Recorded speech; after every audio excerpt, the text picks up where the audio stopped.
संरक्षण, पोषण, औषधि आदि। खाद्य संरक्षण, पोषण, औषधि आदि। प्रश्न कोश, निम्न पदार्थों में से कौन सा पदार्थ खाने की वस्तुओं के परिरक्षण में प्रयोग होता है? Sodium benzoate. निम्न पदार्थों में से कौन सा पदार्थ खाने की वस्तुओं के परिरक्षण में प्रयोग होते हैं? Sodium benzoate. सोडियम बेंजोएट का रासायनिक सूत्र NaC7H5O2 होता है। इसका व्यापक रूप से खाद्य परिरक्षण में प्रयोग होता है। यह बेंजोइक अम्ल का सोडियम लवण होता है। खाद्य पदार्थों के परिरक्षण हेतु निम्न में से किस रसायन को प्रयोग किया जाता है? Sodium benzoate. खाद्य पदार्थों के परिरक्षण हेतु निम्न में से किस रसायन का प्रयोग किया जाता है? Sodium benzoate. फलों के रस को सुरक्षित रखने के लिए निम्न में से किसका उपयोग किया जाता है? D, sodium benzoate. फलों के रस को सुरक्षित रखने के लिए निम्न में से किसका उपयोग किया जाता है? Sodium benzoate. खाद्य पदार्थों के परिरक्षण के लिए उपयोग में लाया जाने वाला रसायन है सोडियम बेंजोएट। खाद्य पदार्थों के परिरक्षण के लिए प्रयोग में लाया जाने वाला रसायन सोडियम बेंजोएट। खाद्य पदार्थों के परिरक्षण हेतु निम्नांकित में से कौन सा प्रयुक्त होता है? बेंजोइक अम्ल। खाद्य पदार्थों के परिरक्षण हेतु निम्नांकित में से कौन सा प्रयुक्त होता है? बेंजोइक अम्ल। बेंजोइक अम्ल एरोमेटिक कार्बोक्सिलिक अम्ल है। यह हल्के रंगहीन चमकदार क्रिस्टलीय चूर्ण के रूप में प्राप्य है। इसका सूत्र C6H5COOH होता है। इसके लवणों यथा सोडियम बेंजोएट का खाद्य परिरक्षक के रूप में प्रयोग किया जाता है। फिर आलू के चिप्स प्लास्टिक के थैलों में संकुलित किए जाते हैं। ये नाइट्रोजन वातावरण में। आलू के चिप्स प्लास्टिक के थैलों में संकुलित किए जाते हैं नाइट्रोजन वातावरण में। नाइट्रोजन गैस ऑक्सीजन की अपेक्षा कम क्रियाशील होती है, जो ऑक्सीकरण की प्रक्रिया को रोकती है, जिससे जीवाणु व दूसरे कीटाणु नहीं बढ़ते। इसलिए आलू के चिप्स प्लास्टिक के थैलों में नाइट्रोजन वातावरण में संकुलित किए जाते हैं। प्रशीतन खाद्य परिरक्षण में मदद करता है भी जैव रासायनिक अभिक्रिया की दर कम करके। प्रशीतक खाद्य परिरक्षण में मदद करता है भी जैव रासायनिक अभिक्रिया की दर को कम करके। अगला है दोस्तों इसका एक्सप्लेनेशन। प्रशीतन का कार्य खाद्य पदार्थ को जीवाणु मुक्त करना है, नहीं है। अत्यधिक ठंड की स्थिति में भी जीवाणु, ईस्ट आदि की वृद्धि तथा एंजाइमों की क्रिया रोकी नहीं जा सकती। यद्यपि अत्यधिक प्रशीतन की स्थिति सूक्ष्म जीवों की वृद्धि की गति को सीमित कर सकती है। अगला है दोस्तों, निम्नलिखित में से कौन सा सामान्य प्रशीतक है जिसको घरेलू प्रशीतित्रों में प्रयुक्त किया जाता है? सी, फ्रेयॉन। निम्नलिखित में से कौन सा सामान्य प्रशीतक है जिसको घरेलू प्रशीतित्रों में प्रयुक्त किया जाता है? फ्रेयॉन। घरेलू प्रशीतित्रों में प्रयुक्त सामान्य प्रशीतक फ्रेयॉन है। कच्ची चीनी को रंग विहीन करने हेतु जिस चारकोल का प्रयोग किया जाता है वह है एनिमल चारकोल। कच्ची चीनी को रंग विहीन करने हेतु जिस चारकोल का प्रयोग किया जाता है वह है एनिमल चारकोल। एनिमल चारकोल जंतु चारकोल का उपयोग कार्बनिक पदार्थों के विरंजन में किया जाता है। कच्ची चीनी को रंग विहीन करने में प्रयुक्त होता है। शहद का प्रमुख घटक है फ्रक्टोज, फल शर्करा। शहद का प्रमुख घटक है फ्रक्टोज, फल शर्करा।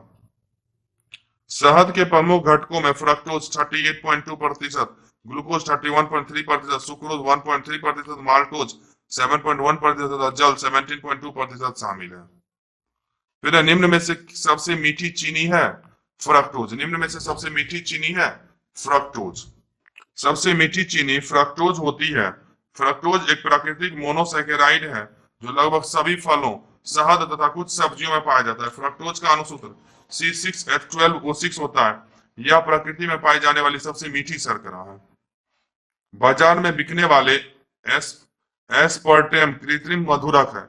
यह अमीनो अम्ल से बना होता है। यह अन्य अमीनो अम्ल के समान ही कैलोरी प्रदान करता है। फिर भी यह भोज्य पदार्थों में कम कैलोरी मधुरक के रूप में इस्तेमाल होता है। उसके इस इस्तेमाल का क्या आधार है? उसके इस्तेमाल का आधार डी, एस्पर्टेम सामान्य चीनी से कई गुना अधिक मीठा होता है। अतः थोड़ी से एस्पर्टेम से में बने भोज्य पदार्थ ऑक्सीकृत होने पर कम कैलोरी प्रदान करते हैं। एस्पर्टेम एक कृत्रिम मधुरक है। यह सुक्रोज या सामान्य चीनी की तुलना में लगभग 200 गुना अधिक मीठा होता है। यद्यपि एस्पर्टेम की प्रति ग्राम मात्रा शरीर द्वारा उपापचय क्रिया के पश्चात 4 किलो कैलोरी ऊर्जा उत्पन्न करती है, परंतु एस्पर्टेम की बहुत मात्रा ही मीठा स्वाद उत्पन्न करने के लिए पर्याप्त है, इसलिए उसका कैलोरी अंश नगण्य होता है। फिर नीचे दिए गए इनमें से एक को कथन ए और दूसरे को कथन आर कहा गया। सुक्रोज की अपेक्षा प्रतीप शर्करा अधिक मधुर होती है। प्रतीप शर्करा को सुक्रोज के जल अपघटन से प्राप्त किया जाता है। कूट का चुनकर सही उत्तर चुनिए। इसका हो जाएगा बी। ए और आर दोनों सही, परंतु आर एक ही सही व्याख्या नहीं करता है। सुक्रोज के जल अपघटन से प्रतीप शर्करा इनवर्ट शुगर प्राप्त की जाती है, जो शुगर की अपेक्षा अधिक मधुर होती है। प्रतीप शर्करा ग्लूकोज एवं फ्रक्टोज का मिश्रण है तथा इसकी अधिक मधुरता का कारण सुक्रोज का जल अपघटन नहीं बल्कि फ्रक्टोज द्वारा प्रदत्त मिठास की उच्च मात्रा है। निम्नलिखित में से किसमें ट्राइक्लोसन के विद्यमान होने की सर्वाधिक संभावना है, जिसका लंबे समय तक उच्च स्तर के प्रभावन में रहने को हानिकारक माना जाता है? डी। प्रसाधन सामग्री। निम्नलिखित में से किसमें ट्राइक्लोसन के विद्यमान होने की सर्वाधिक संभावना है, जिसके लंबे समय तक उच्च स्तर के प्रभावन के रहने की को हानिकारक माना जाता है? प्रसाधन सामग्री। ट्राइक्लोसन सामान्यतः प्रयुक्त होने वाला सूक्ष्म जीवरोधी यौगिक एंटी माइक्रोबियल कंपाउंड है, जो टूथपेस्ट, डिटर्जेंट तथा साबुन इत्यादि में पाया जाता है। वर्ष 2017 में USFDA US food and drugs administration की घोषणा के अनुसार ट्राइक्लोसन एंटीसेप्टिक उत्पादों हेतु सुरक्षित एवं प्रभावी नहीं है। फिर है एस्प्रिन। एस्प्रिन कहाँ से मिलती है? एस्प्रिन कहाँ से मिलती है? एक पेड़ से। एस्प्रिन कहाँ से मिलती है? एक पेड़ से। एस्प्रिन पेड़ के लेटेक्स से प्राप्त होता है, जो एंटीपायरेटिक के रूप में ज्वर होने पर दी जाती है। यह वेदना निवारक का भी कार्य करती है। एस्प्रिन को एसिटिल सैलिसिलिक एसिड के नाम से भी जाना जाता है। एस्प्रिन क्या है? एस्प्रिन एंटीपायरेटिक है। एस्प्रिन एंटीपायरेटिक है। निम्नलिखित यौगिकों में से कौन सा एक शांतिकारक औषधि के रूप में प्रयुक्त होता है? ए। Potassium bromide. निम्नलिखित यौगिकों में से कौन सा एक शांतिकारक औषधि के रूप में प्रयुक्त होता है? Potassium bromide. Potassium bromide KBr एक लवण है जिसका शांतिकारक औषधि के रूप में प्रयोग किया होता है। इसका प्रयोग व्यापक रूप से मिर्गी रोग के उपचार में भी होता है।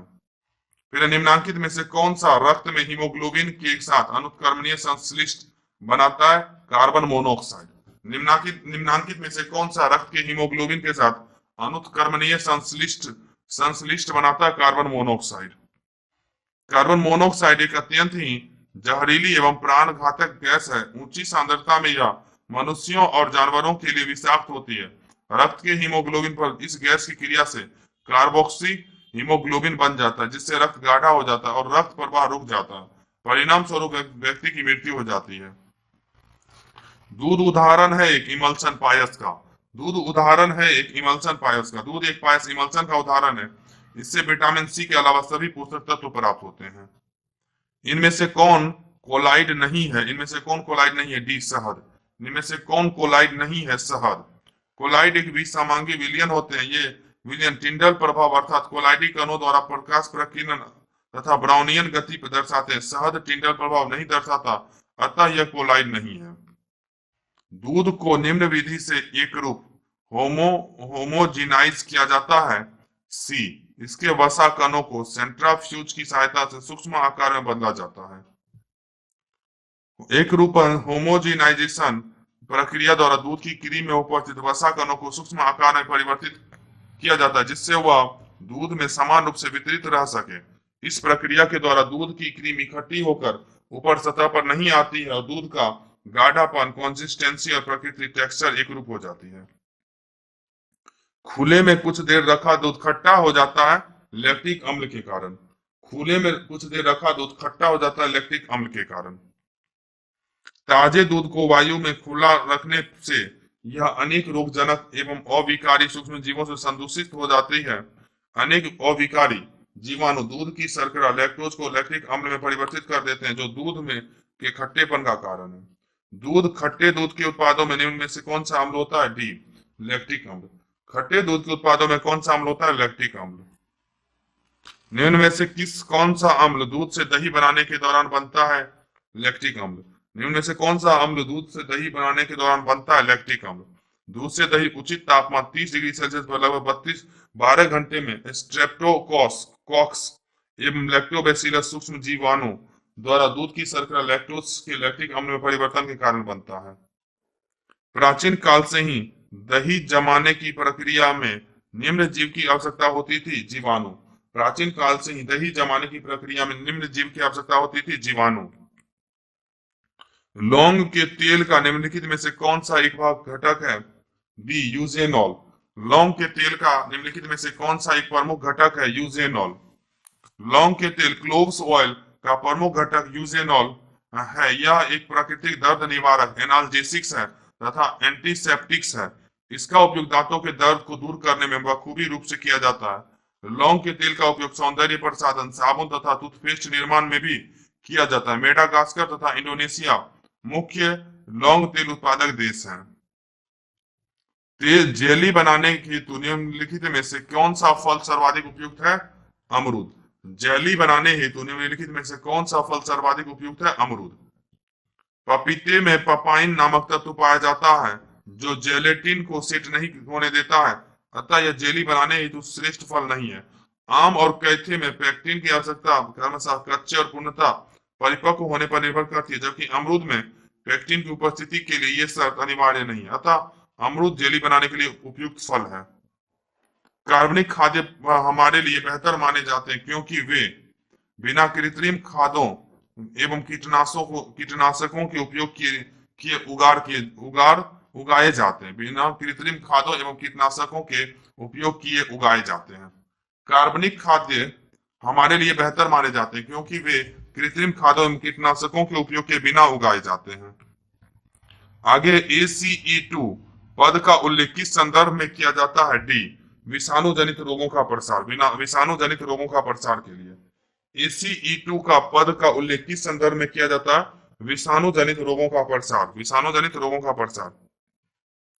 ACE2 का पूर्ण रूप एंजियोटेंसिन कन्वर्टिंग एंजाइम 2 या कोविड-19 हेतु उत्तरदायी विषाणु SARS-CoV-2 हेतु प्रवेशग्राही एंट्री रिसेप्टर का काम करता है। वास्तव में ACE2 विभिन्न कोशिका प्रकारों की सतह पर पाया जाने वाला एक एंजाइम है।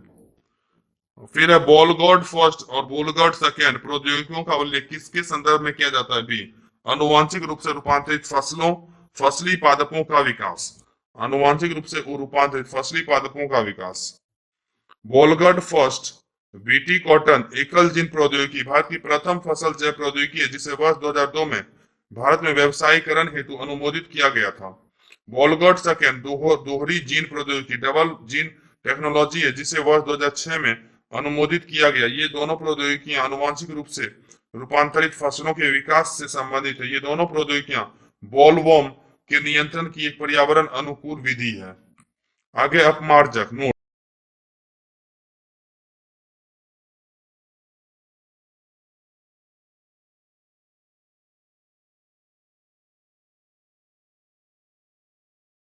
कोष वह तत्व जो मानव पसीने के माध्यम से उत्सर्जित होता है।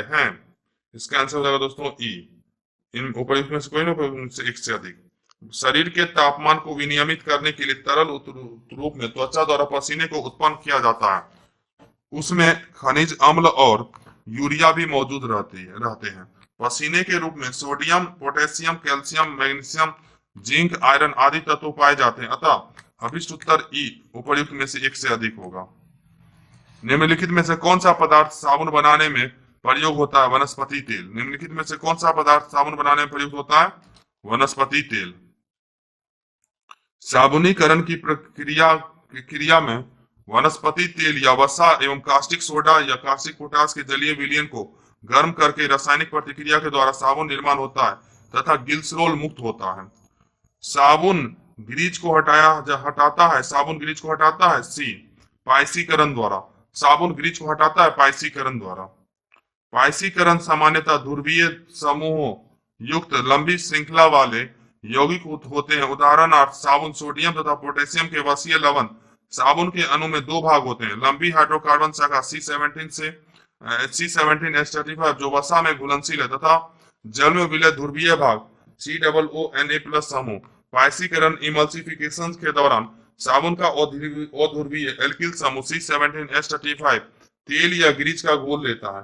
अध्रुवीय समूह COONA+ जल में घुल जाता है और जब इसे ठीक प्रकार रगड़ा जाता है तो ग्रीज छोटी छोटी बूंदों के रूप में जल में निलंबित हो जाती है और जल के बहाव में जल के बहाव में सरलता से बह जाते हैं। कपड़े साफ करने में प्रयोग होने वाले डिटर्जेंट हैं सल्फोनेट। कपड़े साफ करने में प्रयोग होने वाले डिटर्जेंट है सल्फोनेट। डिटर्जेंट आर्द्रक अथवा आर्द्रकों के यौगिक होते हैं जो तनुकृत अवस्था में सफाई के गुण को प्रदर्शित करते हैं। वस्तुतः ऐसे पदार्थ एल्किल बेंजीन सल्फोनेट्स होते हैं। डिटर्जेंट कठोर जल में भी घुलनशील होते हैं। अपमार्जक क्या है? शोधन अभिकर्ता। अपमार्जक क्या है? शोधन अभिकर्ता। अपमार्जक साबुन से थोड़ा भिन्न सफाई करने वाला पदार्थ है। ये कठोर जल से कपड़ा धोने के काम आते हैं क्योंकि अपमार्जक कठोर जल में उपस्थित कैल्शियम तथा मैग्नीशियम के आयनों के साथ कोई अविलय अवक्षेप नहीं बनाते। यही कारण है कि ये कठोर जल के साथ अधिक झाग देता है।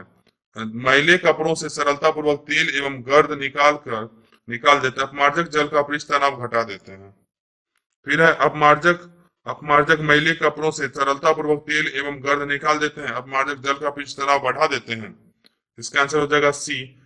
ए सही परंतु आर गलत है। फिर है कथन कारण। कृत्रिम प्रक्षालक कठोर जल में अधिक झाग बना सकते हैं। कृत्रिम प्रक्षालक कठोर जल के साथ कैल्शियम और मैग्नीशियम के घुलनशील लवण बनाते हैं। इसका सही उत्तर हो जाएगा दोस्तों ए और आर दोनों सही है और ए की सही व्याख्या करता है। कृत्रिम प्रक्षालक कठोर जल में अधिक झाग बना सकते हैं। कृत्रिम प्रक्षालक कठोर जल के साथ कैल्शियम और मैग्नीशियम के घुलनशील लवण बनाते हैं। निम्न कथनों पर विचार कीजिए। कपड़े धोने के चूर्ण में अपमार्जक में सोडियम सल्फेट तथा सोडियम सिलिकेट इसलिए मिश्रित किए जाते हैं कि सी दोनों 1 और 2 शुष्क चूर्ण रहे, चूर्ण की क्षारीयता बनी रहे। शुष्क चूर्ण रहे, चूर्ण की क्षारीयता बनी रहे। कपड़े धोने के चूर्ण में अपमार्जक में सोडियम सल्फेट मिलाने से क्षारकता बढ़ जाती है तथा सोडियम सिलिकेट मिलाने से चूर्ण क्रिस्टलीय हो जाता है जिससे वह शुष्क रहता है। अगला चैप्टर हम लोग का दोस्तों उर्वरक है। पहला प्रश्न है निम्नलिखित कथनों पर विचार कीजिए। पौधों की फास्फोरस आवश्यकताओं की पूर्ति के लिए रासायनिक उर्वरक आवश्यक हैं। 1 मीट्रिक टन जैव खाद मुश्किल से 2 से 3 किलो फास्फोरस की आपूर्ति करती है। उपर्युक्त संदर्भ में निम्न में से कौन सा एक सही उत्तर है? कूट का प्रयोग कीजिए। इसका सही उत्तर हो जाएगा ए और आर दोनों सही है। आर ए का सही स्पष्टीकरण है। पौधों के लिए नाइट्रोजन, फास्फोरस एवं पोटेशियम को प्रमुख आवश्यक तत्वों के रूप में जाना जाता है, इसलिए इनकी आवश्यक मात्रा को उर्वरक के रूप में दिया जाता है। 1 मीट्रिक टन जैव खाद में मात्र 1.5 से 3 किलो फास्फोरस प्राप्त होता है, अतः इसकी पूर्ति हेतु रासायनिक उर्वरक आवश्यक हो जाते हैं। गेहूं की खेती के लिए कौन से उर्वरक का उपयोग करेंगे? ये नाइट्रोजन। गेहूं की खेती के लिए कौन सा उर्वरक उपयोग करेंगे? नाइट्रोजन। नाइट्रोजन पादपों का एक आवश्यक तत्व है। गेहूं की फसल के लिए नाइट्रोजन उर्वरक एक परम आवश्यक उर्वरक है। गेहूं की उचित हरितिमा तथा उचित विकास के लिए नाइट्रोजन अपरिहार्य है। तत्व जो उर्वरक में नहीं पाया जाता है वह है बी हाइड्रोजन। तत्व जो उर्वरक में नहीं पाया जाता है वह है हाइड्रोजन। उर्वरक ऐसे रसायन होते हैं जो पेड़ पौधों की वृद्धि में सहायक होते हैं। उर्वरक में मुख्यतः उपस्थित होते हैं स्थूल पोषक तत्व nitrogen, phosphorus, potassium, calcium, magnesium एवं सल्फर। सूक्ष्म पोषक तत्व boron, chlorine, copper, iron, manganese, molybdenum एवं जस्ता। निम्नलिखित में से कौन सही रूप से सुमेलित नहीं है? तो नाइट्रोजन, फास्फोरस, पोटेशियम पौधों की दीर्घ पोषक तत्व है। नाइट्रोजन की कमी से पत्तियां पीली पड़ जाती है तथा पौधों की वृद्धि एवं विकास रुक जाती है। पौधे फास्फोरस को प्रायः फॉस्फेट आयन के रूप में ग्रहण करते हैं। यह जड़ों के विकास के लिए आवश्यक होता है। पोटेशियम की एस्टोमाटा के खुलने व बंद होने में महत्वपूर्ण भूमिका होती है।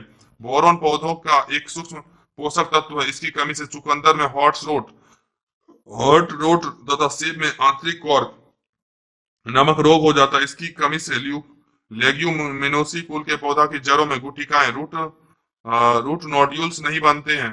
ऐसा पाया गया है कि बोरोन कई रोगों की प्रतिरोधक क्षमता विकसित करने में सहायक होता है।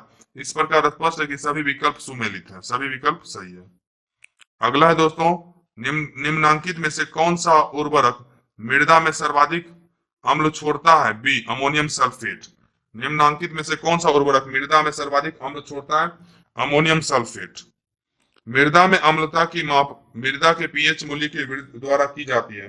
पीएच मूल्य जितना कम होगा मृदा उतनी अम्लीय होगी। प्रश्नगत विकल्पों में दिए गए उर्वरकों में से अमोनियम सल्फेट NH4 का होल 2 SO4 उर्वरक मृदा में सर्वाधिक अम्ल छोड़ता है। यूरिया है, यूरिया एक नाइट्रोजन युक्त कार्बनिक यौगिक है। यूरिया एक नाइट्रोजन युक्त कार्बनिक यौगिक है। यूरिया एक कार्बनिक यौगिक है जिसका रासायनिक सूत्र CONH2 का होल 2 होता है। यूरिया में लगभग 46.7% नाइट्रोजन एमाइड के रूप में उपस्थित होता है। कार्बनिक रसायन के क्षेत्र में इसे कार्बामाइड भी कहा जाता है। यूरिया में नाइट्रोजन का प्रतिशत होता है, यूरिया में नाइट्रोजन का प्रतिशत 47% होता है। यूरिया में नाइट्रोजन का प्रतिशत होता है, यूरिया में नाइट्रोजन का 47% होता है। यूरिया में उपस्थित होने वाले तत्व हैं डी CHNO। यूरिया में उपस्थित होने वाले तत्व हैं CHNO। यूरिया में नाइट्रोजन किस रूप में पाया जाता है? यूरिया में नाइट्रोजन एमाइड के रूप में पाया जाता है। यूरिया में नाइट्रोजन किस रूप में पाया जाता है? यूरिया में नाइट्रोजन एमाइड के रूप में पाया जाता है। निम्नलिखित रासायनिक उर्वरकों में से कौन 20 डिग्री सेंटीग्रेड पर जल में अपेक्षाकृत अधिक घुलनशील है? B urea. निम्नलिखित रासायनिक उर्वरकों में से कौन 20 डिग्री सेंटीग्रेड पर जल में अपेक्षाकृत अधिक घुलनशील है? यूरिया। प्रश्नगत रासायनिक उर्वरकों में 20 डिग्री सेंटीग्रेड पर यूरिया जल में अधिक घुलनशील होता है। फिर भारत में रासायनिक उर्वरकों के संदर्भ में निम्नलिखित कथनों पर विचार कीजिए।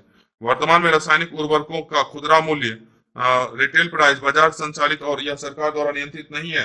अमोनिया जो यूरिया बनाने में काम आता है वह प्राकृतिक गैस से उत्पन्न होता है।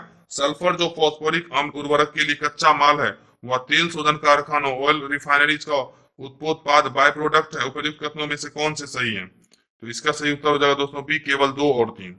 भारत में रासायनिक उर्वरकों में सर्वाधिक यूरिया का प्रयोग होता है तथा रासायनिक उर्वरकों तथा यह खुदरा मूल्य सरकार द्वारा नियंत्रित है। अमोनिया जो यूरिया सहित विभिन्न नाइट्रोजनी उर्वरकों के निर्माण में काम आता है वह प्राकृतिक गैस से उत्पन्न होता है।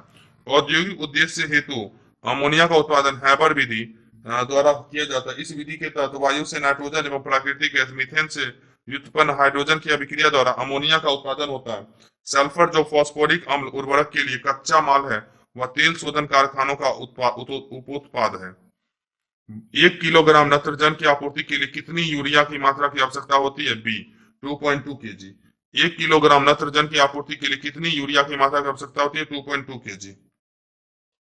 जैसा कि हम सभी जानते हैं कि यूरिया में लगभग 46% नाइट्रोजन उपस्थित होता है, अर्थात 460 ग्राम नाइट्रोजन उपस्थित होता है। 1000 ग्राम यूरिया में 1 ग्राम नाइट्रोजन उपस्थित होना होगा 1000/460 ग्राम यूरिया में।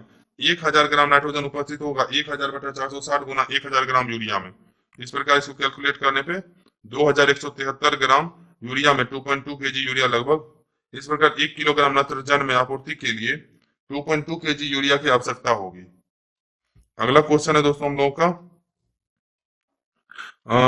कृषि में नाइट्रोजनी उर्वरकों के अत्यधिक अनुपयुक्त उपयोग का क्या प्रभाव हो सकता है? नाइट्रोजन यौगिकीकरण, सूक्ष्म जीवों, नाइट्रोजन फिक्सिंग माइक्रो ऑर्गेनिज्म का मिट्टी में प्रचुरोदमन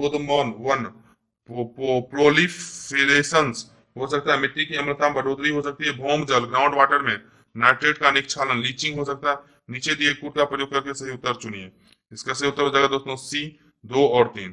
कृषि में नाइट्रोजनी उर्वरकों के अनुपयुक्त अत्यधिक उपयोग से पर्यावरण विभिन्न तरीकों से प्रभावित हो सकती है, जिसमें मिट्टी का अत्यधिक अम्लीय हो जाना, भौम जल का नैसर्गिकता नाइट्रोजन के निक्षालन से नष्ट हो जाना, जल में अन्य खनिजों का अत्यधिक पाया जाना, यूट्रोफिकेशन आदि प्रमुख परिणाम हो सकते हैं। इस प्रकार दोस्तों हमारा अगला प्रश्न है, जिस रूप में पौधे नाइट्रोजन प्राप्त करते हैं वह है बी नाइट्रेट। जिस रूप में पौधे नाइट्रोजन प्राप्त करते हैं वह है नाइट्रेट। वस्तुतः नाइट्रेट नाइट्रोजन तथा ऑक्सीजन के संयोग से बने यौगिक होते हैं। वानस्पतिक वृद्धि के लिए पौधों को नाइट्रोजन की आवश्यकता होती है। वे इसकी पूर्ति वायु अथवा जल में घुलनशील नाइट्रेट से करते हैं। तो अब हमारा 15वां क्वेश्चन है, निम्न में से किसका उपयोग यूरिया उर्वरक के उत्पादन में किया जाता है? ए कार्बन डाइऑक्साइड। कार्बन डाइऑक्साइड का उपयोग यूरिया के उत्पादन में किया जाता है। यूरिया एक कार्बनिक यौगिक है जिसका रासायनिक सूत्र NH2 का होल 2 CO होता है। कार्बनिक रसायन के क्षेत्र में इसे कार्बामाइड भी कहा जाता है। यह एक रंगहीन गंधहीन ठोस पदार्थ है जो जल में अति विलय है। बड़े पैमाने पर यूरिया का उत्पादन द्रव अमोनिया तथा कार्बन डाइऑक्साइड की प्रतिक्रिया से होता है। भारत सरकार कृषि में भारत सरकार कृषि में निम्न आलेपित यूरिया, नीम कोटेड यूरिया के उपयोग को क्यों प्रोत्साहित करती है? मृदा में नीम तेल के निर्मुक्त होने से मृदा सूक्ष्म जीवों द्वारा नाइट्रोजन यौगिकीकरण बढ़ाता है। नीम लेप मृदा में यूरिया के घुलने की दर को धीमा कर देता है। नाइट्रस ऑक्साइड जो कि एक ग्रीन हाउस गैस है, फसल उगाने वाले खेतों से वायुमंडल में बिल्कुल भी विमुक्त नहीं होती है। विशेष फसलों के लिए यह अपतृणनाशी, वीसीसाइड और एक उर्वरक का संयोजन है। तो इसका आंसर हो जाएगा बी। नीम लेप मृदा में यूरिया के घुलने की दर को धीमा कर देता है। नीम आलेपित यूरिया के प्रत्येक कण ग्रेन्यूल में नीम के तेल का लेपन कोटिंग होता है, जो मृदा में यूरिया के घुलने की दर को कम कर देता है, जिससे फसलों के नाइट्रोजन की उपलब्धता बढ़ जाती है। निम्नलिखित यूरिया की अपेक्षाकृत कम मात्रा में आवश्यकता होती है, इससे फसल उत्पादन भी अधिक होता है। निम्नलिखित यूरिया औद्योगिक प्रयोग हेतु उपयुक्त नहीं है, जिससे सब्सिडीकृत यूरिया के गैर कृषि उपयोग में गैर कानूनी पथांतरण, इलीगल डायवर्सन की संभावना भी बहुत कम होगी। डीएपी में कितने प्रतिशत फास्फोरस P2O5 तथा नाइट्रोजन N पाई जाती है? बी 18%, 18% नाइट्रोजन तथा 46% P2O5। Di ammonium phosphate DAP एक उर्वरक है जिसका रासायनिक सूत्र NH4 का होल टू HPO4 है। इसके रासायनिक संगठन में 46 से 53% फास्फोरस तथा 18 से 21% नाइट्रोजन उपस्थित होता है। निम्नलिखित में से कौन सा मिश्रित उर्वरक है? D NPK। निम्नलिखित में से कौन सा मिश्रित उर्वरक है? NPK। NPK मिश्रित उर्वरक है। निम्न में से कौन रासायनिक उर्वरक नहीं है? B sodium sulphate. निम्न में से कौन रासायनिक उर्वरक नहीं है? Sodium sulphate. Urea, super phosphate एवं पोटासियम नाइट्रेट रासायनिक उर्वरक है, जबकि सोडियम सल्फेट रासायनिक उर्वरक के रूप में प्रयुक्त नहीं होता है। अगला, फसलों में पर्णीय छिड़काव के लिए सबसे उपयुक्त उर्वरक है? B urea. फसलों में पर्णीय छिड़काव के लिए सबसे उपयुक्त उर्वरक है यूरिया। यूरिया एक कार्बनिक यौगिक है जिसका रासायनिक सूत्र CH4N2O होता है। इसे कार्बामाइड भी कहा जाता है। कृषि में नाइट्रोजन युक्त रासायनिक खाद के रूप में इसका उपयोग होता है। यह फसलों में पर्णीय फ्लोयर छिड़काव के लिए सबसे उपयुक्त उर्वरक है। पर्णीय छिड़काव के लिए सबसे प्रचलित उर्वरक है सी यूरिया। पर्णीय छिड़काव के लिए सबसे प्रचलित उर्वरक है यूरिया। ह्यूमस उदाहरण है। ह्यूमस जैविक कोलाइट का उदाहरण है। ह्यूमस उदाहरण है जैविक कोलाइट का। ह्यूमस जैविक मृदा कोलाइट का एक उदाहरण है। हरी खाद के लिए सबसे उपयुक्त फसल है। हरी खाद के लिए सबसे उपयुक्त फसल सनई है। कृषि में हरी अविघटित सामग्री का उपयोग जब खाद के रूप में किया जाता है तो उसे हरी खाद कहते हैं। मृदा के लगातार दोहन से उसमें उपस्थित पौधे की वृद्धि के लिए आवश्यक तत्व नष्ट हो जाते हैं। इनकी क्षतिपूर्ति हेतु मिट्टी की उपजाऊ शक्ति को बनाए रखने के लिए हरी खाद एक उत्तम विकल्प है। हरी खाद के लिए सबसे उपयुक्त फसलें सनई, सनहेम्प, ढैंचा, गवार, लोबिया, मूंग, उड़द तथा जंगली नील है। निम्न में से कौन सा सही सुमेलित नहीं है? डी अजोला मक्का। अजोला मक्का सही सुमेलित नहीं है। एजोला, एनाबिना, नॉस्टॉक, नील हरित शैवाल आदि धान की फसल में नत्रजन स्थिरीकरण को बढ़ावा देते हैं। ये जैविक उर्वरक की तरह कार्य करते हैं। राइजोबियम, लेग्यूमिनिसेरम, मटर, पाइसम, सेटावाइम की फसल में, जबकि एजेटोबैक्टर गेहूं की फसल में नत्रजन स्थिरीकरण के कारक नाइट्रोजन फिक्सिंग एजेंट है। सामान्यतः एजोला मक्का की फसल में नत्रजन स्थिरीकरण कारक के रूप में प्रयुक्त नहीं होता है, अतः विकल्प डी सही उत्तर होगा।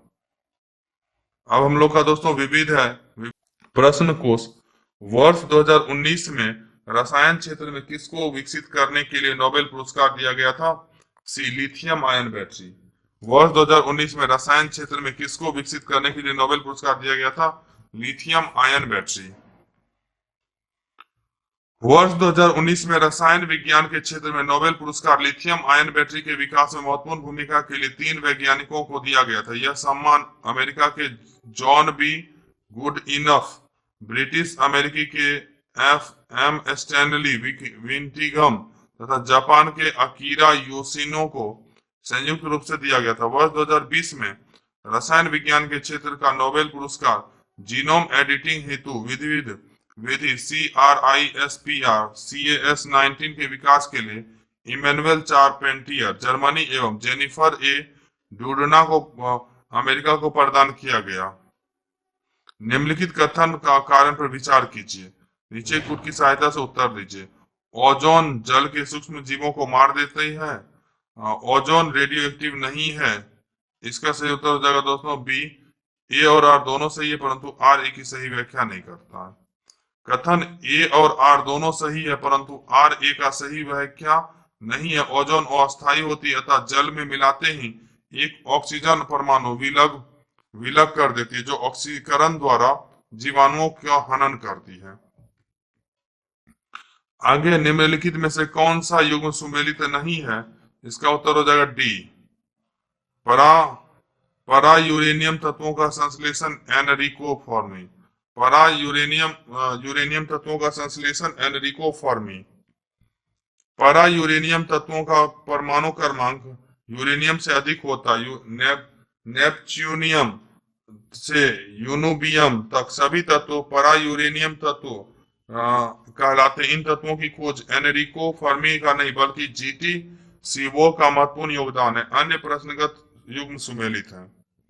मच्छर भगाने वाली दवाओं में सक्रिय रसायन है ए एलिथ्रीन। मच्छर भगाने वाली दवाओं में सक्रिय रसायन है एलिथ्रीन। एलिथ्रीन संश्लेषित पायरेथ्रोइड कीटनाशक है जो मच्छर भगाने वाली दवाओं में प्रयुक्त किया जाता है। फायर अलार्म में निम्नलिखित में से किसका उपयोग किया जाता है? ए फोटोसेल। फायर अलार्म में निम्नलिखित में से किसका उपयोग किया जाता है? फोटोसेल। फायर अलार्म में फोटोसेल का उपयोग किया जाता है। इसे फोटो इलेक्ट्रिक सेल या फोटोवोल्टेइक सेल भी कहते हैं। फोटोसेल प्रकाश विद्युत प्रभाव का एक तकनीकी अनुप्रयोग है। यह प्रकाश ऊर्जा लाइट एनर्जी को विद्युत ऊर्जा इलेक्ट्रिक एनर्जी में परिवर्तित कर देता है। अग्निशामक में कौन सी गैस काम आती है? अग्निशामक में कौन सी गैस काम आती है? ए कार्बन डाइऑक्साइड। अग्निशामक में कौन सी गैस काम आती है? Carbon dioxide. Carbon dioxide gas काम में लाई जाती है। आग बुझाने वाले संयंत्र में कार्बन डाइऑक्साइड किस अभिक्रिया से पैदा होती है? सी सोडियम बाइकार्बोनेट तथा तनु सल्फ्यूरिक अम्ल। आग बुझाने वाले संयंत्र में कार्बन डाइऑक्साइड गैस किस अभिक्रिया से पैदा होती है? सोडियम बाइकार्बोनेट तथा तनु सल्फ्यूरिक अम्ल। अगला है दोस्तों, आग बुझाने वाले संयंत्र में कार्बन डाइऑक्साइड सोडियम बाइकार्बोनेट तथा तनु सल्फ्यूरिक अम्ल की अभिक्रिया से उत्पन्न होती है। 2NaHCO3 plus H2SO4 Na2SO4 plus H2O plus CO2। Soda water की बोतल खोलने पर निकलने वाली गैस, सोडा वाटर की बोतल को खोलने पर निकलने वाली गैस है कार्बन डाइऑक्साइड। सोडा वाटर की बोतल खोलने पर निकलने वाली गैस है कार्बन डाइऑक्साइड। सोडा वाटर की बोतल खोलने पर निकलने वाली गैस कार्बन डाइऑक्साइड CO2 है, जो उच्च दाब पर सोडा बोतल में अंतःक्षेपित इन्फ्यूज्ड की जाती है। निम्नलिखित में से किस यौगिक का उपयोग अग्निरोधक कपड़ा बनाने में किया जाता है? D aluminium sulphate. निम्नलिखित में से किस यौगिक का उपयोग अग्निरोधक कपड़ा बनाने में किया जाता है? Aluminium sulphate. अग्निरोधक कपड़ा बनाने में एल्यूमिनियम सल्फेट का प्रयोग किया जाता है। निम्नलिखित में से कौन सा मच्छर प्रतिकर्षी के रूप में प्रयोग किया जाता है? ये पायरेथ्रम। पायरेथ्रम। निम्नलिखित में से कौन सा मच्छर प्रतिकर्षी के रूप में प्रयोग किया जाता है? पायरेथ्रम।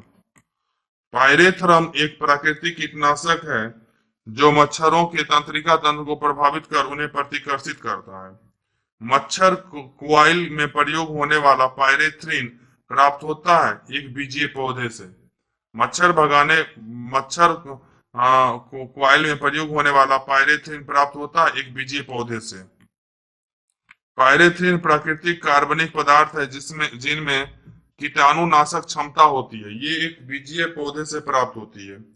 चूहे मारने का जहर किस रासायनिक पदार्थ से बनता है? सी, पोटेशियम साइनाइड। चूहे मारने का जहर किस रासायनिक पदार्थ से बनता है? Potassium cyanide. चूहे को मारने का विष का निर्माण पोटेशियम साइनाइड या जिंक फॉस्फाइड नामक रसायन से किया जाता है। यह अत्यंत ही जहरीला रसायन है।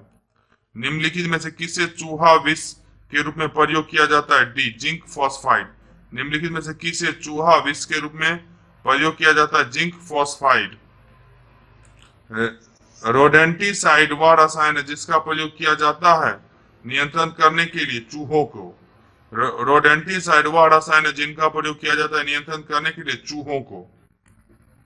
रोडेंटिसाइड एक प्रकार का कीट नियंत्रक रसायन है जिसका प्रयोग चूहा, गिलहरी आदि को उतरने वाले जानवरों के नियंत्रण हेतु किया जाता है। एल्यूमिनियम फॉस्फाइड का प्रयोग किया जाता है डैश के रूप में। एल्यूमिनियम फॉस्फाइड का प्रयोग किया जाता है, एक कार्बनिक यौगिक है यह।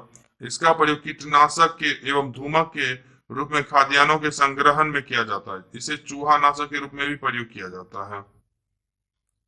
तो निम्नलिखित में से कौन सा एक शाकनाशक का उदाहरण है? ए, सोडियम क्लोरेट। निम्नलिखित में से कौन सा एक शाकनाशक का उदाहरण है? Sodium chlorate. शाकनाशी हर्बिसाइड्स ऐसे रसायन होते हैं जिनका प्रयोग कृषि क्षेत्र में अवांछित खरपतवारों को नष्ट करने के लिए किया जाता है। इनका प्रमुख उदाहरण है सोडियम क्लोरेट NaClO3। समस्थानिक 6C14 संबद्ध है सी, फॉसिल जीवाश्म के आयु निर्धारण से। सन 1942 में WF लिब्बी ने सुझाव रखा था कि कार्बन युक्त सजीव पदार्थों में कार्बन 14 C14 रेडियो आइसोटोप की एक निश्चित किंतु अल्प मात्रा रहती है जो कॉस्मिक किरणों से प्राप्त न्यूट्रॉनों और वायुमंडलीय नाइट्रोजन के बीच अभिक्रिया से निर्मित होती है। अतः ऐसे पदार्थों में C14 का अनुपात ज्ञात करके उनकी अर्ध आयु के आधार पर उसकी आयु निर्धारित की जा सकती है। इसे कार्बन डेटिंग या रेडियो कार्बन तिथि निर्धारण कहा जाता है। इस विधि में से जीवाश्मों फॉसिल्स का काल निर्धारण किया जाता है। काष्ठ, अस्थि और शंख के पुरातत्वीय नमूनों के का काल निर्धारण करने के लिए निम्नलिखित में से कौन सा अपनाया जाता है? सी, कार्बन 14। काष्ठ, अस्थि और शंख के पुरातत्वीय नमूनों का काल निर्धारण करने के लिए निम्नलिखित में से कौन सा अपनाया जाता है? कार्बन 14।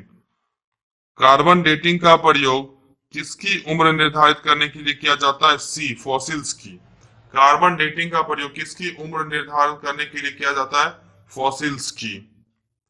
फिर रेडियोधर्मी डेटिंग एक प्रक्रिया है जिससे मापा जा सकता है चट्टानों की उम्र। रेडियोधर्मी डेटिंग एक प्रक्रिया है जिससे मापा जा सकता है चट्टानों की उम्र। रेडियोधर्मी डेटिंग प्रक्रिया की सहायता से चट्टानों की उम्र का पता लगाया जाता है। पृथ्वी की आयु का मापन निम्न में से किस विधि द्वारा किया जाता है? डी, यूरेनियम विधि द्वारा। पृथ्वी की आयु का मापन निम्न में से किस विधि द्वारा किया जाता है? यूरेनियम विधि द्वारा। पृथ्वी, पुरानी चट्टानों आदि की आयु ज्ञात करने के लिए यूरेनियम का प्रयोग किया जाता है। इसे यूरेनियम द्वारा आयु अंकन डेटिंग बाय यूरेनियम कहते हैं। कार्बन डेटिंग विधि द्वारा कार्बनिक पदार्थों की आयु ज्ञात की जाती है। एक कार्बन क्रेडिट समतुल्य है सी, 1000 किलोग्राम CO2। अंतरराष्ट्रीय उत्सर्जन व्यापार के तहत देशों को यह अनुमति दी गई है कि अगर वे अपने लिए तय उत्सर्जन कटौती का पालन नहीं कर पाते हैं तो इसे पूरा करने के लिए अंतरराष्ट्रीय कार्बन क्रेडिट बाजार से इसे खरीद सकते हैं। अतिरिक्त यूनिट की कटौती करने वाले देश इसे उन देशों को बेच सकते हैं जो कम कटौती कर रहे हैं।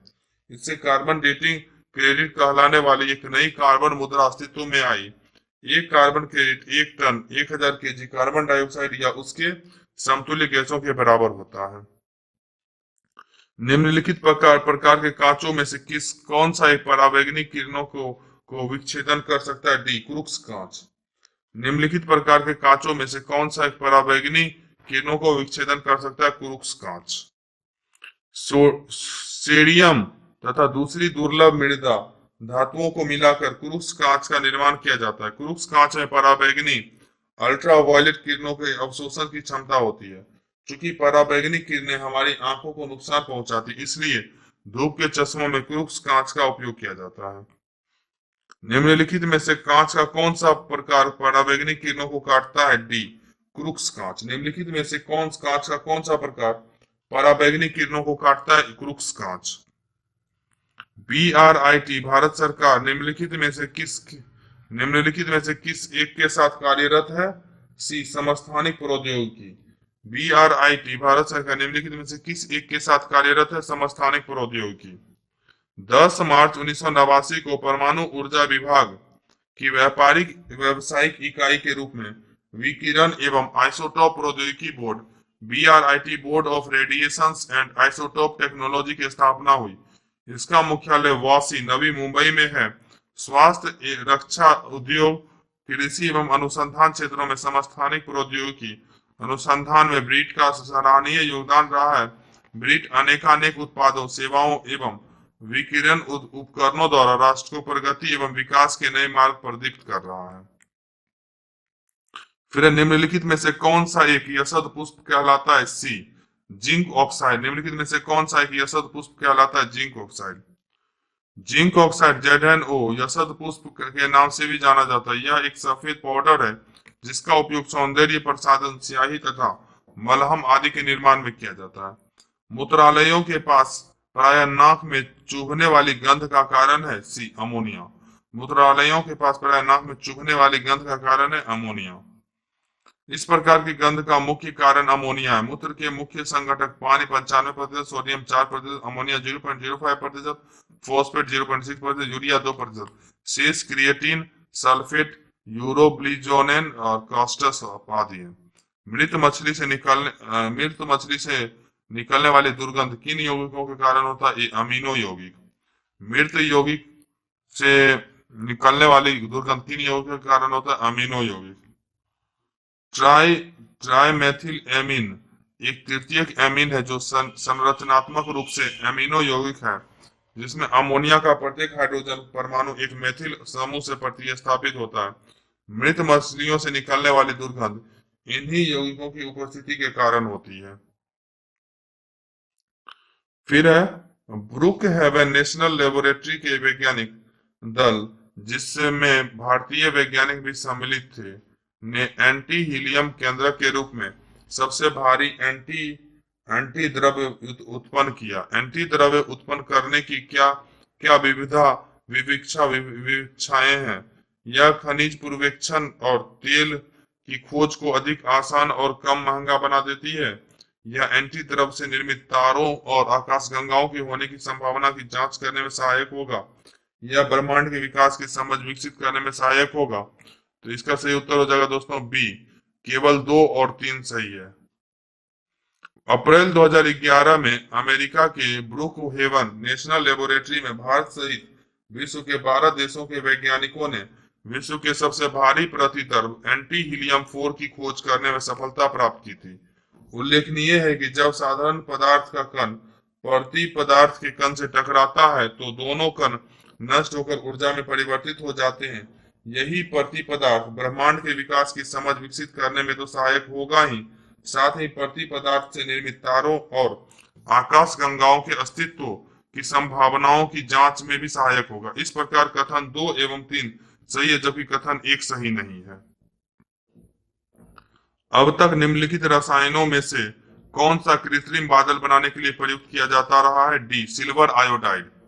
अब तक निम्नलिखित रसायनों में से कौन सा कृत्रिम बादल बनाने के लिए प्रयुक्त किया जाता रहा है? Silver iodide. क्लाउड सीडिंग मौसम में बदलाव लाने के लिए एक ऐसी प्रक्रिया है जिसमें बादलों से इच्छा अनुसार वर्षा कराई जा सकती है। आमतौर पर क्लाउड सीडिंग प्रक्रिया में सिल्वर आयोडाइड और शुष्क बर्फ जैसे यौगिक प्रयोग किए जाते हैं। इन रसायनों का हवाई जहाज के जरिए बादलों पर छिड़काव किया जाता है। इसके अतिरिक्त पृथ्वी से जनरेटर या एंटी एयरक्राफ्ट बंदूकों से भी इन्हें बादलों पर छोड़ा जाता है। सिल्वर आयोडाइड क्रिस्टल की संरचना प्राकृतिक बर्फ जैसी ही होती है।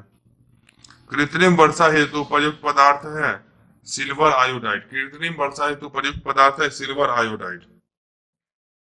निम्नलिखित में से कौन सा रसायन कृत्रिम वर्षा में प्रयुक्त होता है? ये सिल्वर आयोडाइड। निम्नलिखित में से कौन सा रसायन कृत्रिम वर्षा में प्रयुक्त होता है? Silver iodide. सूची फर्स्ट को सूची सेकंड से सुमेलित कीजिए। इसका आंसर सी हो जाएगा। ए का 2, बी का 3, सी का 1, डी का 4। कॉपर सल्फेट को नीला तोता ब्लू विट्रोल कहते हैं, जिसका उपयोग कवकनाशी, शैवालनाशी आदि के रूप में होता है। ईओसिन का उपयोग लाल स्याही के रूप में होता है। सिल्वर आयोडाइड, पोटेशियम आयोडाइड का तथा शुष्क बर्फ तथा ठोस कार्बन डाइऑक्साइड का प्रयोग कृत्रिम वर्षा, आर्टिफिशियल रेन या मेघ बीजन, क्लाउड सीडिंग में किया जाता है। जिंक फॉस्फाइड का प्रयोग मुख्यतः कृंतकनाशी के रूप में होता है। आगे निम्नलिखित में से कौन सा युग्म सुमेलित है? सी, जिंक फॉस्फाइड चूहे का विष। सही सुमेलन प्रकार: हॉर्न सिल्वर, सिल्वर क्लोराइड, कृत्रिम वर्षा, सिल्वर आयोडाइड, चूहे का विष, जिंक फॉस्फाइड, फिलोस्फर ऊन, जिंक ऑक्साइड। आगे है दोस्तों मीथेन। मीथेन जिसके वायुमंडल में उपस्थित है वह है सी एंड डी, बृहस्पति मंगल, बृहस्पति और मंगल। मीथेन जिसके वायुमंडल में उपस्थित है वह है मीथेन बृहस्पति मंगल। बृहस्पति के वायुमंडल में 90% हाइड्रोजन, 10% हीलियम और 0.7% मीथेन और अत्यल्प मात्रा में अमोनिया, सल्फर और जलवाष्प मौजूद है। सर्वप्रथम नासा के गोडार्ड अंतरिक्ष उड़ान केंद्र स्पेस फ्लाइट सेंटर के दल ने वर्ष 2003 में मंगल के वायुमंडल में मीथेन की उपस्थिति की पुष्टि की थी। पुनः मार्च 2004 में मार्स एक्सप्रेस ऑर्बिटर तथा हवाई द्वीप स्थित कनाडा फ्रांस हवाई दूरबीन ने भी मंगल के वायुमंडल में मीथेन की उपस्थिति की पुष्टि की थी। फिर सुमेलित करना है सूची फर्स्ट को सूची सेकंड से। इसका आंसर डी हो जाएगा दोस्तों। ए का 3, बी का 4, सी का 1 और डी का 2।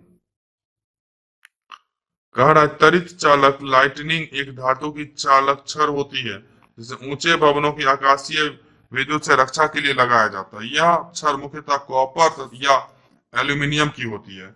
हीमोग्लोबिन पृष्ठवंशियों की लाल रक्त कोशिकाओं और कुछ अपृष्ठवंशियों के ऊतक में पाया जाने वाला लौह युक्त ऑक्सीजन का परिवहन करने वाला धातु प्रोटीन है।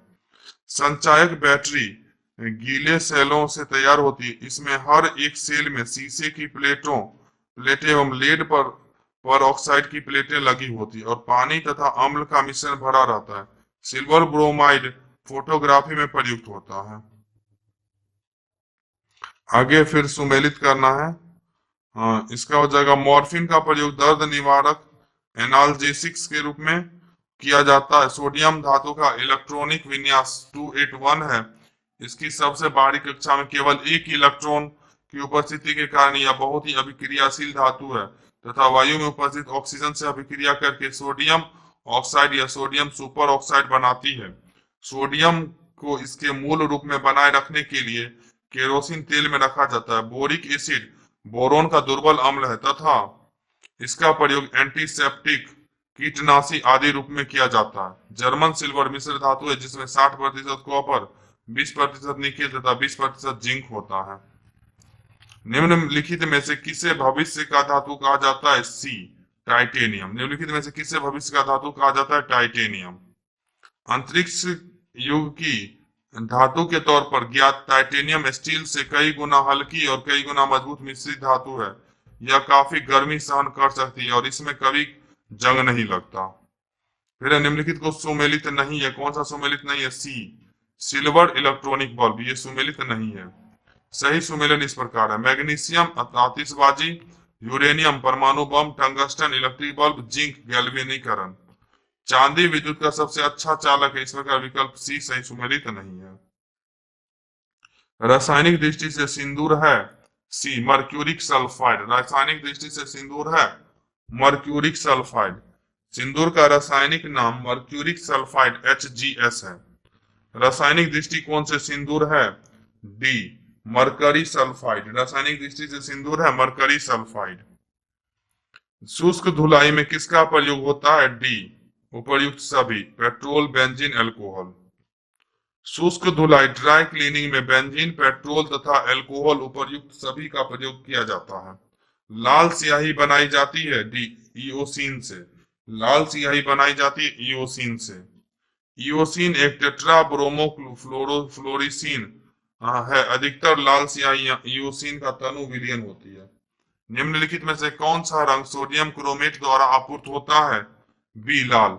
निम्नलिखित में से कौन सा रंग सोडियम क्रोमेट द्वारा आपूर्त होता है? लाल। लाल रंग सोडियम क्रोमेट द्वारा आपूर्त होता है। सूची फर्स्ट को सूची सेकंड से सुमेलित करना है। एसीटोन नाखून पॉलिश अपसारक, कार्बन टेट्राक्लोराइड अग्निशामक, हाइड्रोजन परऑक्साइड घावों की मरहम पट्टी, द्रव अमोनिया प्रशीतक। पोटेशियम क्लोरेट माचिस,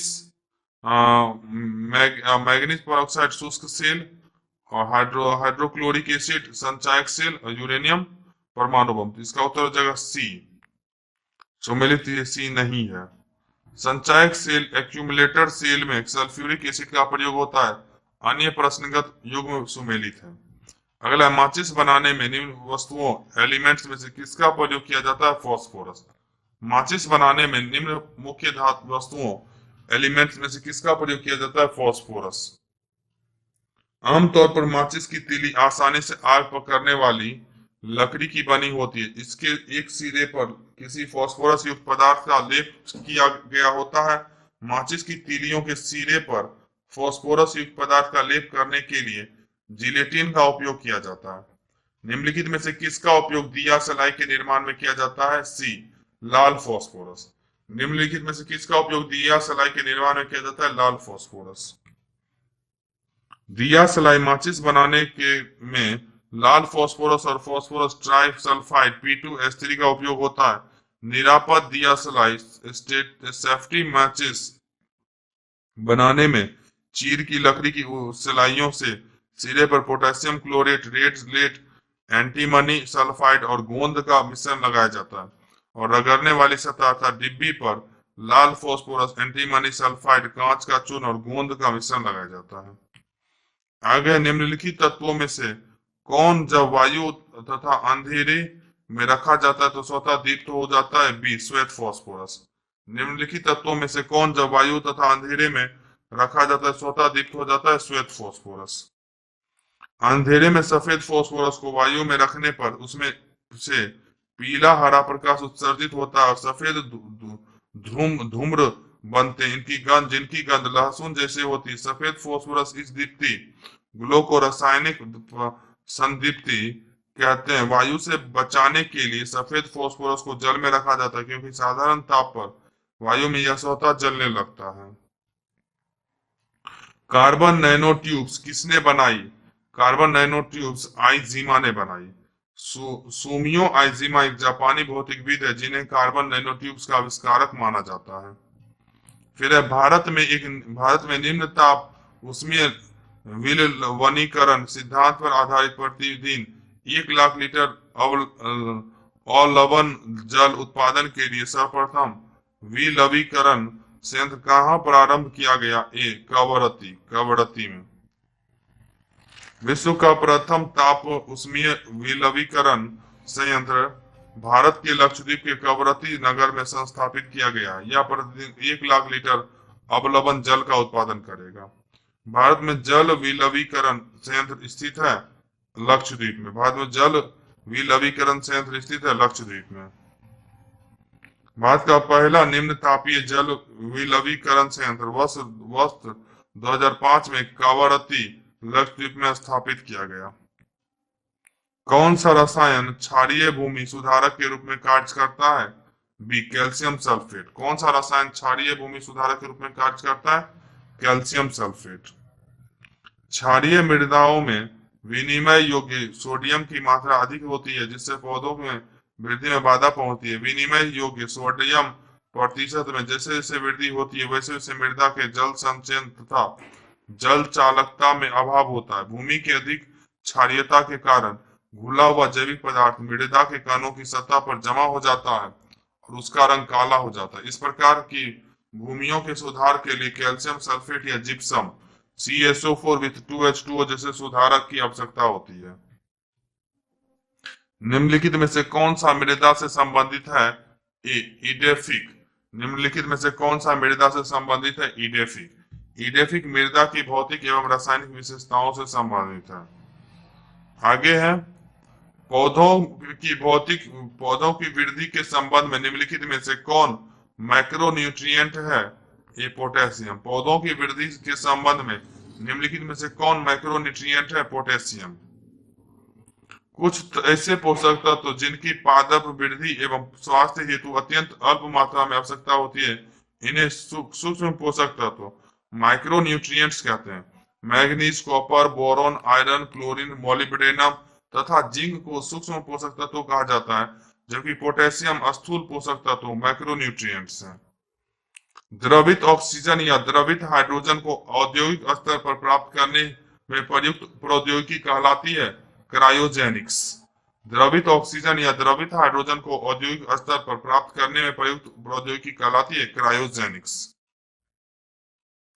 क्रायोजेनिक्स वह प्रौद्योगिकी है जिसके द्वारा द्रवित ऑक्सीजन या द्रवित हाइड्रोजन को औद्योगिक स्तर पर प्राप्त किया जाता है। एक क्रायोजेनिक वायु शोधन संयंत्र में हवा में पाई जाने वाली प्राकृतिक ऑक्सीजन के आंशिक आसवन द्वारा द्रवित ऑक्सीजन प्राप्त की जाती है। द्रवित ऑक्सीजन का प्रयोग अंतरिक्ष रॉकेटों में किया जाता है। धूम्र पर्दे युद्ध में छिपने एवं शत्रु को छलने के लिए प्रयोग में लाए जाते हैं। धूम्र पर्दे प्रायः किसके वायु में परिक्षिप्त सूक्ष्म कणों के बने होते हैं? सी, टाइटेनियम ऑक्साइड। धूम्र पर्दे युद्ध में छिपने एवं शत्रु से छलने के लिए प्रयोग में लाए जाते हैं। धूम्र पर्दे प्रायः किसके वायु में परिक्षिप्त सूक्ष्म कणों के बने होते हैं? Titanium oxide. धूम्र पर्दे वायु में टाइटेनियम ऑक्साइड के अति सूक्ष्म कणों के कोलाइडी प्रकीर्णन से बने होते हैं। निम्नांकित में से कौन सही नहीं है? बी, किसी परमाणु के नाभिक का टूटना संलयन कहलाता है। यह सही नहीं है।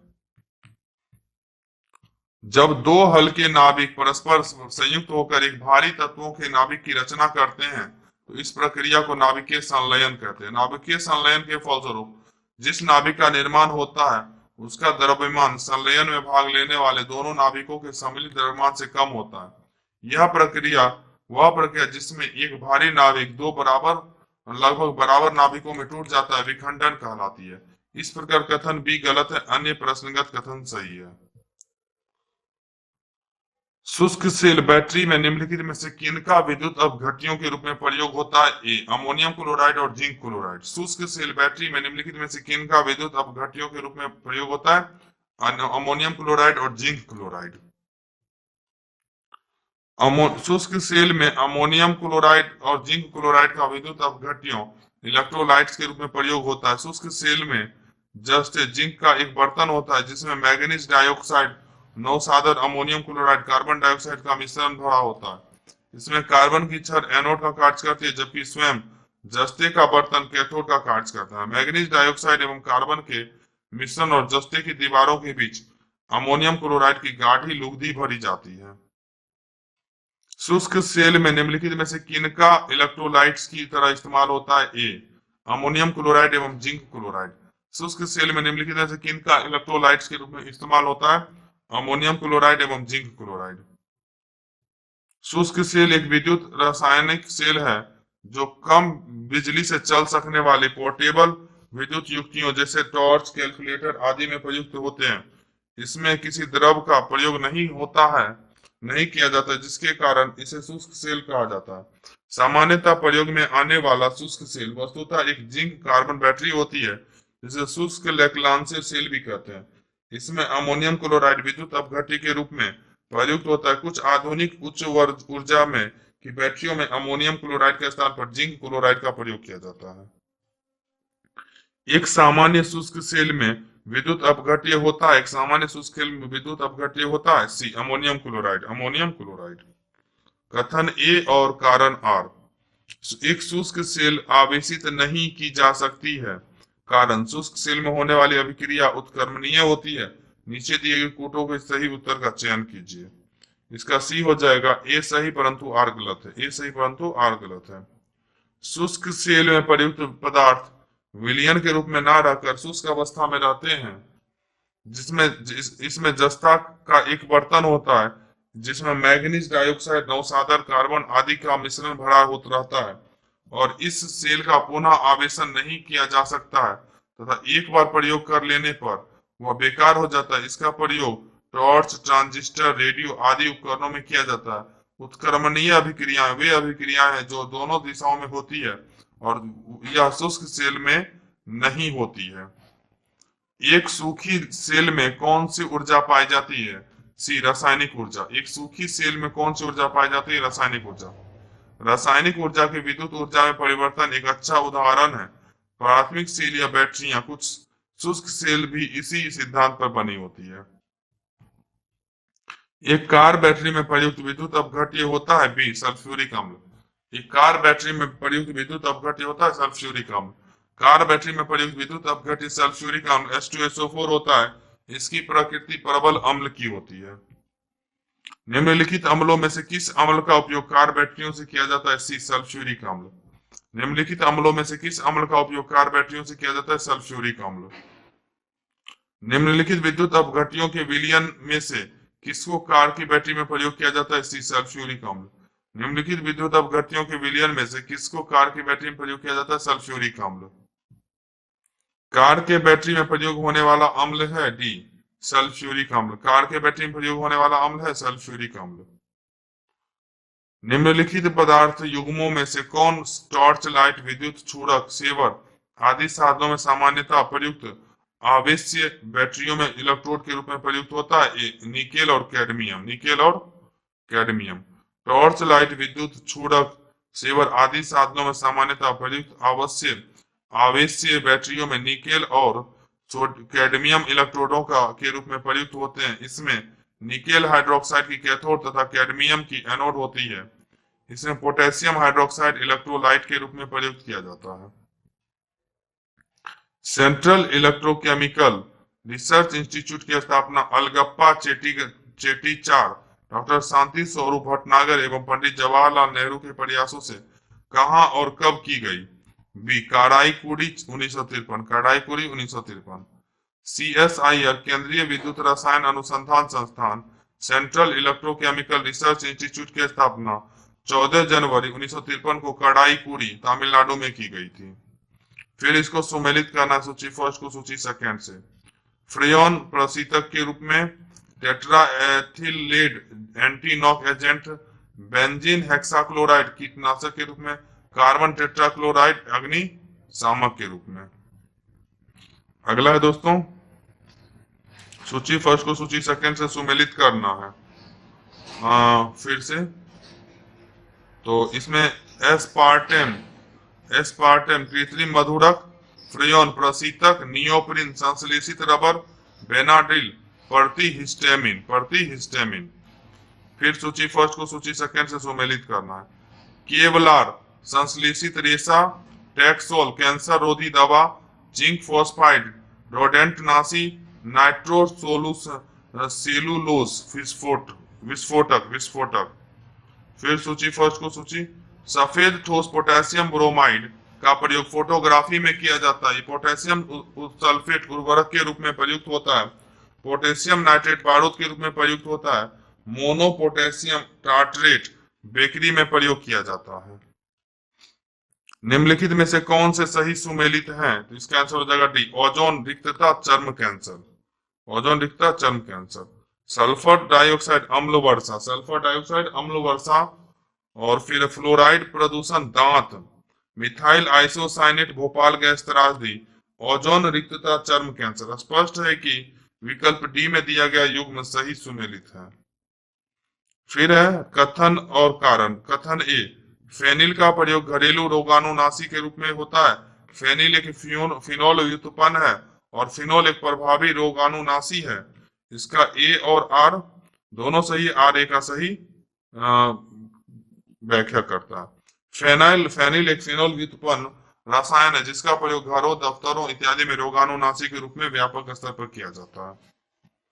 फिर निम्नलिखित कथनों पर विचार कीजिए। कोक स्टील लोहे के उत्पादन में भट्टी के स्फोटन के लिए मिलाए जाने वाले चार्ज की सामग्री में से एक है। इसका कार्य है अपचायक के रूप में क्रिया करना, लौह अयस्क के संयुक्त सिलिका को दूर करना, उष्मा की पूर्ति के लिए ईंधन के रूप में कार्य करना, उपचायक के रूप में क्रिया करना। इसका सही उत्तर हो जाएगा दोस्तों सी, 1 और 3 सही है। कोक अपचायक रिड्यूसिंग एजेंट है एवं ब्लास्ट फार्नेस में ईंधन के रूप में प्रयोग किया जाता है। या उष्मा प्रदान करता है। भट्ठी भट्ठी सेल फर्नेस ऑयल के संदर्भ में निम्नलिखित कथनों पर विचार कीजिए। यह तेल परिष्करणीय रिफाइनरी का एक उत्पाद है। कुछ उद्योग इसका उपयोग ऊर्जा पावर उत्पादन के लिए करते हैं। इसका उपयोग से पर्यावरण में गंधक का उत्सर्जन होता है। उपर्युक्त कथनों में से कौन से सही है? डी 1, 2, 3। ईंधन फ्यूल ऑयल को भट्टी का तेल फर्नेस ऑयल भी कहा जाता है। यह एक ऐसा ईंधन है जिसमें मुख्य रूप से कच्चे तेल क्रूड ऑयल के आसवन डिस्टिलेशन के अवशेष होते हैं। स्पष्ट है कि यह पेट्रोलियम रिफाइनरी का उत्पाद बाय प्रोडक्ट है। कुछ उद्योगों द्वारा इसका ऊर्जा एवं विद्युत उत्पादन में प्रयोग किया जाता है। भट्टी में तेल में सल्फर भी होता है, जिसके रहने का प्रत्यक्ष परिणाम सल्फर के ऑक्साइड का उत्सर्जन है। अगला प्रश्न है, फिर सूची फर्स्ट को सूची सेकंड से सुमेलित करना है। टेक्नोलॉजी दिवस, टेक्नोलॉजी 3, बी का 4, सी का 2 और डी का 1। टेक्नोलॉजी दिवस 11 मई, फोटोग्राफी दिवस 19 अगस्त, नेशनल स्पोर्ट्स दिवस 9 अगस्त और फिर नागासाकी दिवस 29 अगस्त। आगे, संयुक्त राष्ट्र ने वर्ष 2011 को किस विज्ञान हेतु नामोदिष्ट किया है? अंतरराष्ट्रीय रसायन विज्ञान वर्ष। संयुक्त राष्ट्र ने वर्ष 2011 को किस विज्ञान हेतु नामोदिष्ट किया? अंतरराष्ट्रीय विज्ञान वर्ष। अंतरराष्ट्रीय विज्ञान वर्ष वर्ष 2011 को संयुक्त राष्ट्र ने रसायन विज्ञान के प्रोत्साहन हेतु अंतरराष्ट्रीय विज्ञान वर्ष के रूप में नामोदिष्ट किया है। साथ ही संयुक्त राष्ट्र द्वारा वर्ष 2011 को अंतरराष्ट्रीय वन वर्ष के रूप में भी घोषित किया गया था। संयुक्त राष्ट्र द्वारा वर्ष 2015 को निम्नलिखित महत्वपूर्ण वर्ष के रूप में मनाने की घोषणा की गई थी। प्रकाश एवं प्रकाश आधारित प्रौद्योगिकियों के अंतरराष्ट्रीय वर्ष, अंतरराष्ट्रीय मृदा वर्ष। वर्ष 2016 को अंतरराष्ट्रीय दलहन वर्ष तथा वर्ष 2017 को अंतरराष्ट्रीय सतत पर्यटन विकास वर्ष घोषित किया गया। वर्ष 2019 को रासायनिक तत्वों की आवर्त सारणी का अंतरराष्ट्रीय वर्ष घोषित किया गया। इसके अतिरिक्त संयुक्त राष्ट्र द्वारा वर्ष 2019 को देशीय भाषाओं का अंतरराष्ट्रीय वर्ष भी घोषित किया गया। संयुक्त राष्ट्र द्वारा वर्ष 2019 के संयम के अंतरराष्ट्रीय वर्ष, इंटरनेशनल ईयर्स ऑफ मॉडरेशन के रूप में भी मनाया गया। संयुक्त राष्ट्र द्वारा वर्ष 2020 को पादप स्वास्थ्य के अंतरराष्ट्रीय वर्ष और अंतरराष्ट्रीय नर्स एवं मिडवाइफ वर्ष के रूप में मनाया गया है। संयुक्त राष्ट्र द्वारा वर्ष 2021 को निम्न रूपों में मनाया जा रहा है: अंतरराष्ट्रीय बाल श्रम उन्मूलन वर्ष, अंतरराष्ट्रीय फल एवं सब्जियां वर्ष, सतत विकास हेतु सृजनात्मक अर्थव्यवस्था का अंतरराष्ट्रीय वर्ष, अंतरराष्ट्रीय शांति एवं विश्वास वर्ष। इस नीचे दिए गए उसको मिलान करना है, सुमेलित करना है। इसका आंसर कह रहा है क्या? निम्नलिखित युग्मों पर विचार कीजिए, कौन से सही हैं? तो इसका सी होगा आंसर, केवल 1 और 3। आल्मा आटा घोषणा लोगों के स्वास्थ्य की देखभाल के लिए, तला नोवा संवाद वैश्विक जलवायु परिवर्तन के लिए। अल्मा आटा घोषणा वर्ष 1978 प्राथमिक स्वास्थ्य देखभाल से संबंधित है। तला नोवा संवाद COP23 वैश्विक जलवायु परिवर्तन से एक समझौता 1980 अंतरराष्ट्रीय बाल अपहरण के नागरिक पहलुओं से संबंधित तथा अंडर 2 गठबंधन कोएलिशन वर्ष 2050 तक के net zero green house gas उत्सर्जन के उपलक्ष्य लक्ष्य को प्राप्त करने के लिए सरकारों की भूमिका को अपरिहार्य मानता है। भोपाल गैस त्रासदी कब हुई? भोपाल गैस त्रासदी 2 से 3 दिसंबर 1984 को। भोपाल गैस त्रासदी 2 से 3 दिसंबर 1984 को हुई थी। भोपाल गैस त्रासदी 2 से 3 दिसंबर 1984 की रात को हुई थी। बिस्फेनॉल BPA क्या है? तो इसका आंसर हो जाएगा सी, खाद्य संविष्टन सामग्री के विकास के लिए प्रयोग में लाए जाने वाला रसायन। खाद्य संविष्टन सामग्री के विकास के लिए प्रयोग में लाए जाने वाला रसायन। बिस्फेनॉल BPA एक औद्योगिक रसायन इंडस्ट्रियल केमिकल है जो मुख्यतः पॉलीकार्बोनेट नामक कठोर एवं पारदर्शी प्लास्टिक के निर्माण में प्रयुक्त होता है। पॉलीकार्बोनेट का प्रयोग पुनर्प्रयोग में आने वाले पानी एवं दूध की बोतलें तथा अन्य उपभोक्ता उत्पादों के निर्माण हेतु किया जाता है। बिस्फेनॉल A इपॉक्सी रेसिन्स में भी होता है जो खाद्य एवं पेयों के धातुओं के डब्बों के अंदर सुरक्षित लेप के रूप में इस्तेमाल किया जाता है। फिर है बिस्फेनॉल ए, बीपीए को जो चिंता का कारण है, निम्नलिखित में से किस प्रकार के प्लास्टिक के उत्पादन में एक संरचनात्मक मुख्य घटक है? B, polycarbonate. पॉलीकार्बोनेट बीपीए एक ऐसा औद्योगिक रसायन है जो सामान्यतः उपभोक्ता प्लास्टिक्स में प्रयोग किया जाता है। यह विशेष रूप से पॉलीकार्बोनेट प्लास्टिक वस्तुओं जैसे सनग्लासेस, रियूजेबल बोतल इत्यादि में प्रयुक्त होता है। प्लास्टिक, खाद्य कंटेनर इत्यादि में प्रयोग किया जाने वाला यह रसायन हृदय रोग का कारण भी बन सकता है। फिर निम्नलिखित में से किस देश ने गैसोलीन इथेनॉल मिश्रित करना कानूनन अनिवार्य कर दिया है? डी, ब्राजील ने। निम्नलिखित में से किस देश ने गैसोलीन में इथेनॉल मिश्रित करना अनिवार्य कर दिया है? ब्राजील ने। वर्ष 1976 में ब्राजील की सरकार ने गैसोलीन में इथेनॉल मिश्रित करना कानूनन अनिवार्य कर दिया है। निम्नलिखित में से कौन सा वायु का अकार्बनिक गैसीय प्रदूषक है? बी एवं सी, हाइड्रोजन साइनाइड और मीथेन। हाइड्रोजन साइनाइड और हाइड्रोजन सल्फाइड। हाइड्रोजन साइनाइड और हाइड्रोजन सल्फाइड वायु का अकार्बनिक गैसीय प्रदूषक है। मुख्य स्रोत है ए, सड़ते हुए वनस्पति एवं पशु पदार्थ। हाइड्रोजन जलने से उत्पन्न होती है। D, carbon monoxide. Carbon monoxide. Petrol किसी ईंधन के पूर्ण दहन कंप्लीट कंबशन के लिए वायु की पर्याप्त आपूर्ति की आवश्यकता होती है, जिससे ईंधन में उपस्थित तत्व ऑक्सीजन से पूर्णतः अभिक्रिया कर सके। हाइड्रोकार्बन ईंधन जैसे पेट्रोल एवं डीजल केवल हाइड्रोजन एवं कार्बन के यौगिक होते हैं। इनका पूर्ण दहन होता है कार्बन एवं कार्बन डाइऑक्साइड में ऑक्सीकृत हो जाती है, जबकि हाइड्रोजन जल में ऑक्सीकृत हो जाती है। अतः पूर्ण दहन हेतु hydrogen plus hydrocarbon plus oxygen बराबर कार्बन डाइऑक्साइड प्लस जल।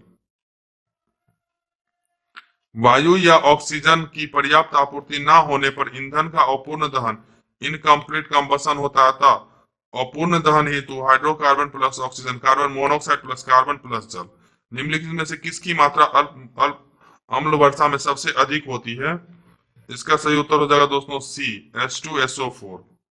H2SO4 वातावरणीय प्रदूषण, औद्योगिक निःसृतों एवं प्रकृति में होने वाले विभिन्न क्रियाओं के फलस्वरूप उत्पन्न सल्फर डाइऑक्साइड तथा नाइट्रस ऑक्साइड गैसें वायुमंडल में पहुंचकर ऑक्सीजन और बादल के जल के साथ रासायनिक अभिक्रिया कर क्रमशः सल्फ्यूरिक अम्ल H2SO4 तथा नाइट्रिक अम्ल HNO3 बनाकर पृथ्वी पर गिरती है। इसे अम्ल वर्षा या अम्लीय वर्षा कहते हैं। अम्ल वर्षा में सामान्यतः सल्फ्यूरिक अम्ल H2SO4 की मात्रा सर्वाधिक लगभग 70% होती है। फिर है carbon dioxide CO2, nitrous oxide N2O, chlorofluorocarbon CFC और मीथेन CS4 गैसों का ग्लोबल वार्मिंग के प्रति आपेक्षिक योगदान है डी, CO2 ग्रेटर देन है CS4 से, ग्रेटर देन है N2O से और फिर क्लोरोफ्लोरोकार्बन से। 29 देश के 29 राज्यों और 6 संघ राज्य क्षेत्रों के 312 शहरों या कस्बों में आच्छादित भारत सरकार के राष्ट्रीय वायु गुणवत्ता मॉनिटरिंग कार्यक्रम NAMP के अंतर्गत निम्न में से किस मिश्रण को सभी जगहों पर नियमित मॉनिटरिंग के लिए चिन्हित किया गया है? इसका सही उत्तर हो जाएगा दोस्तों D, sulphur dioxide SO2, nitrogen dioxide NO2, निलंबित कणीय पदार्थ PM10 और सूक्ष्म कणीय पदार्थ MP25। केंद्रीय प्रदूषण नियंत्रण बोर्ड CPCB द्वारा राष्ट्रीय स्तर पर राष्ट्रीय वायु गुणवत्ता निगरानी कार्यक्रम NAMP National Air Quality Monitoring Programme का क्रियान्वयन किया जा रहा है। NAMP के अंतर्गत 4 वायु प्रदूषकों यथा sulphur dioxide SO2, nitrogen oxide RSPM, PM10 तथा PM25 फाइन पार्टिकुलेट मैटर को सभी स्थानों पर नियमित निगरानी हेतु चिन्हित किया गया है।